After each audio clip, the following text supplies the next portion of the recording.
అంటే ఒక్కటండి, తెలంగాణ ఉద్యమంలో కలిసి రానటువంటి వారిని అనేక మందిని కూడా తెలంగాణ ప్రజలు వ్యతిరేకిస్తూ వచ్చినారు.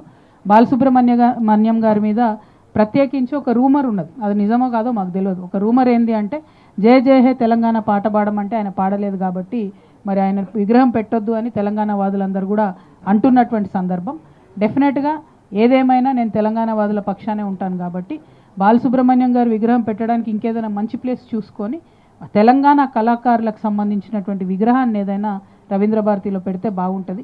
ఎందుకంటే రవీంద్ర భారతిలో అంతకుముందు తెలంగాణ కళాకారులకు చోటు లేదని ఆవేదన ఉండే.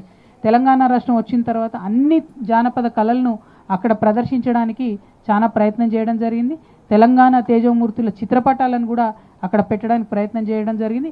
మరి అటువంటి చోటు సినిమా కళాకారుడైనటువంటి వారి బొమ్మ పెట్టడం అనేది సూట్ కాదని చెప్పి నేను పర్సనల్గా అనుకుంటున్నా.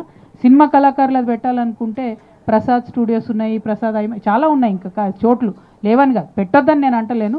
కానీ రవీంద్ర భారతి మాత్రం ఖచ్చితంగా తెలంగాణ వాదులకు, తెలంగాణ జానపద కళాకారులకు ఉండాలనేటటువంటిది నా ఫర్మ్ అభిప్రాయం. Thank you.